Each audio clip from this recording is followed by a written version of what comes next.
Hello everybody, welcome to another episode of Discover with Dave.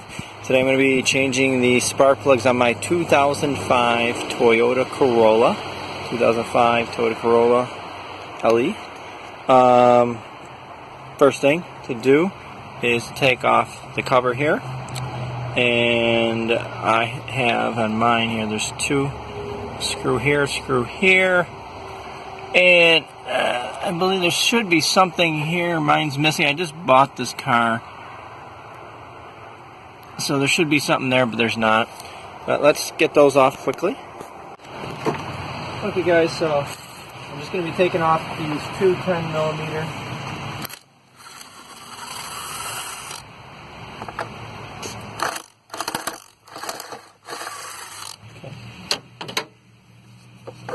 There we go, simple enough. Okay, so the next thing is we're going to be taking off. Now underneath here is going to be the spark plugs down here. So we're going to undo this bolt here, which I believe is also 10mm, but we're going to unplug these electric brackets here. And then we're going to take off these, and we'll do that next, okay? Okay guys, so like I said, after we took this off, one more quick thing I want to mention is I put the anti-seize lubricant. Permatex makes it.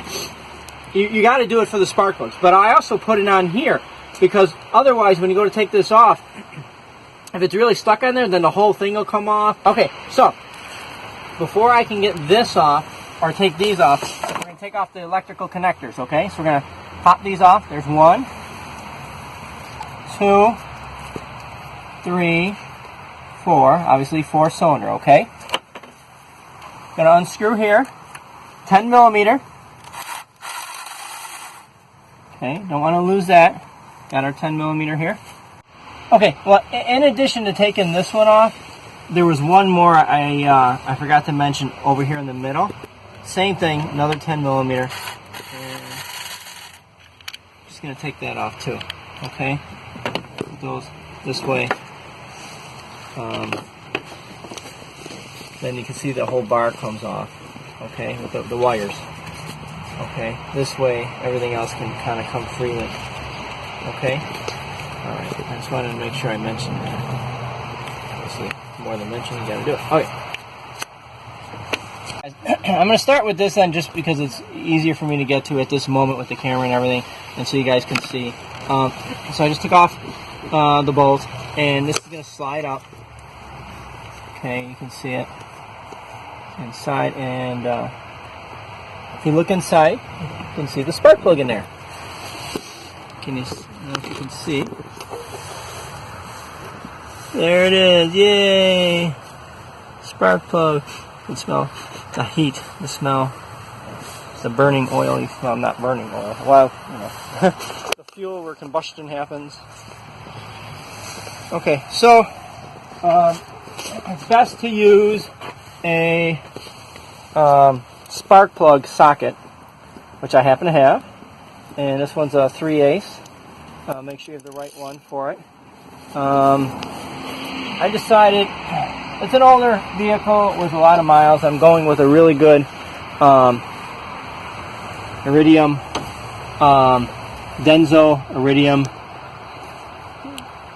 And again, the reason to use a spark plug socket is it has a little rubber thing, so it'll pull out. It'll stay together as you can pull it out. And you got to make sure you don't strip it. And hopefully they put anti-seize in when they did it, because you don't want that to break in the engine, because then we got problems, guys. So when I went to push it on, because of the rubber thing in there, you got to make sure you get a little push to push it in and make sure it's lining up. And keep it in the center. Like I said, you gotta be so careful because you don't want to mess anything up or strip it. So once I get this unloosened, it's not too bad. Again, when you buy a new car from somebody, and it's not new, but I mean a new used car, you don't know how it was treated before. I don't know when the last time the spark plugs were changed, or if somebody ever put the anti-seize on. At this point, I'm going to take the top off, ratchet, and I'll slowly try to see if I can turn it. with just my hands. Keep it center.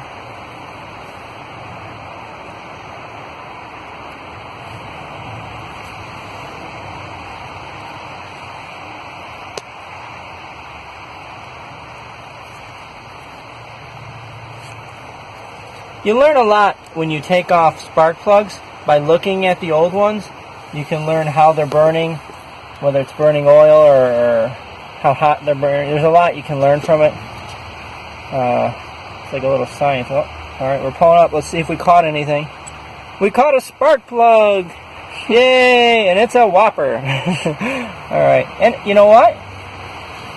It looks pretty darn good. I mean, look at that. Look at how clean it looks. I mean, in my view. Again, I'm not a... Actually, make sure it's not the same plug that I just bought. They don't actually look too bad. Considering. I mean, for its age. I mean, they've been done at least once in its life, obviously. It's got 118,000 miles on the vehicle. Yeah? Okay, so again, here was the old spark plug. Here's the new one. Now again, the old one's not too bad, but like I said, I had gotten a iridium with some platinum spark plug, and if you look at, I don't know if you can get close enough, but if you look at the new one, it's so fine, the point. I don't know if you can see the difference. I mean, they're still good, but you could look at that new one. It's just like a pinpoint, like a needle pinpoint on the new one. I mean, I probably don't have to change it, but I got them already, and I'm here. Why not? I don't think I'll see that much of a difference, but hey, I'm happy that these didn't look so bad, and that at least the person did, you know, they were taking care of the car. So I'm happy about that, but that does look pretty good. Okay, and again, so we got to put the anti-seize on the threads, and we'll go ahead and start putting that on. Okay, so I just wiped the anti-seize lubricant around the threads. Be careful not to get anything near where the firing is happening, okay? You don't want that inside the cylinder. Okay, and then the next thing would just be to put it inside the socket. I just want to clean off, make sure my hands are clean when I do that. Okay guys, so the next part to me is one of the more important parts besides slowly taking it out, putting it back in. It's very important you line up when you get to go slowly, do it by hand at first. Try to slowly put it into the hole, centering it the whole time.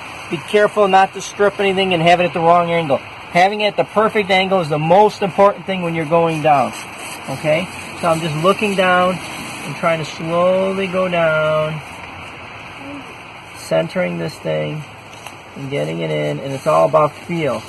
I could feel it kind of fall into the groove. I felt it kind of fall in. And now I'm just going to slowly turn it, keeping it center, keeping it in the center of the hole. You can see it in the slowly turning and feeling it out. You can just kind of feel it.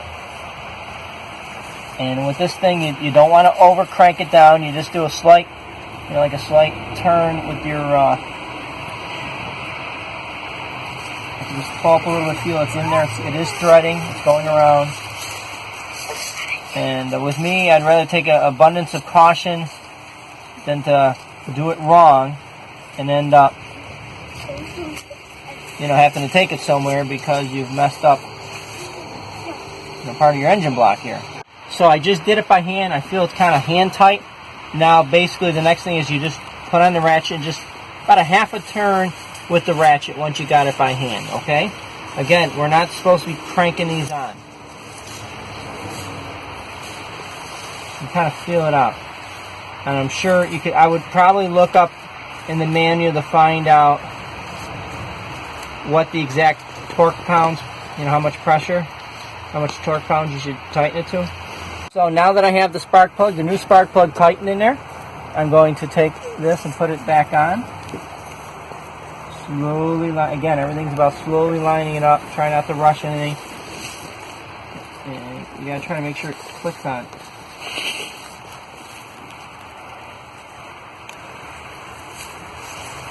Feel it in there. The appropriate bolt that was for it. And to drop the anti-seize. Anything that goes in there, I want to make sure it doesn't stick. These are things you don't want sticking all the time.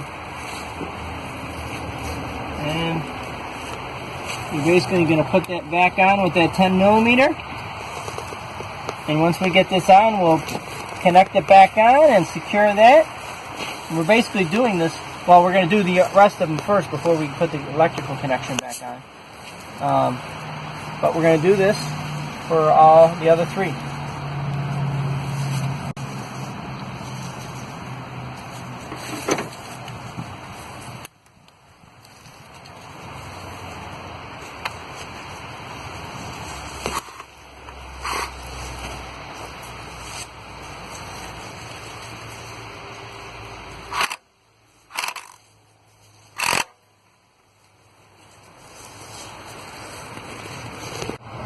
Okay guys, so I just finished doing the last one. So now I just finished, it was the same procedure for each one of them.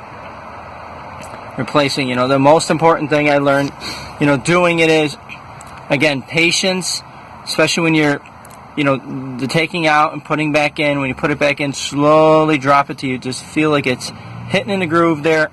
Slowly turn it and don't over tighten it. Once you get a hand tight, that extra half turn, don't overdo it. And if you keep that, you should be fine. The other thing was, I just wanted to mention, is to give me more room. The little connector here that clamped on here, I just popped that off just to give me a little more freedom. So now that that's done and I've tightened these back on, we're going to, again, secure this back, which it was the one screw there and the other one down here in the center.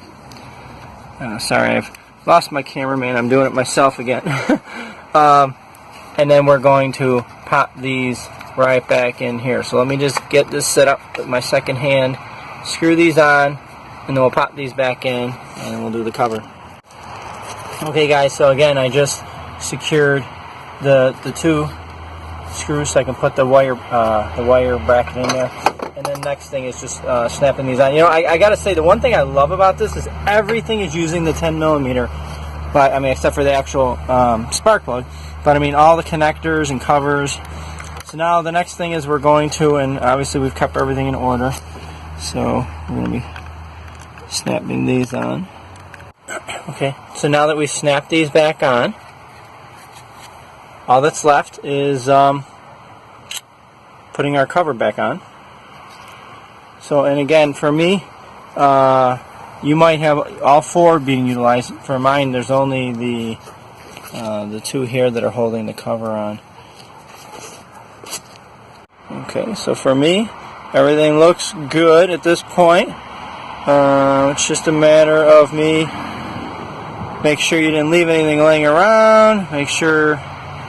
Oh, one last thing I need to do is secure the wire back on here again, and then we're going to put the cover on. And I'll have the bolts.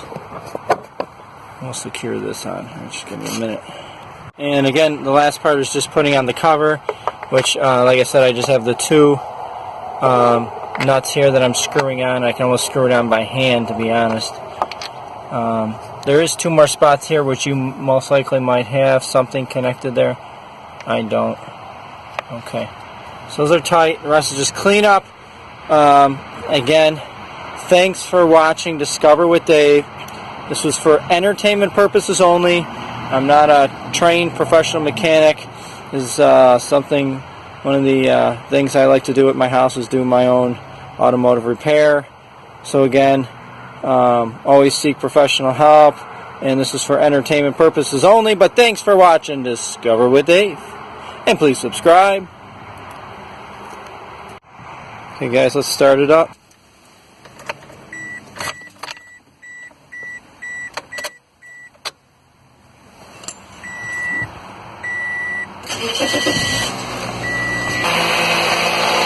It's running.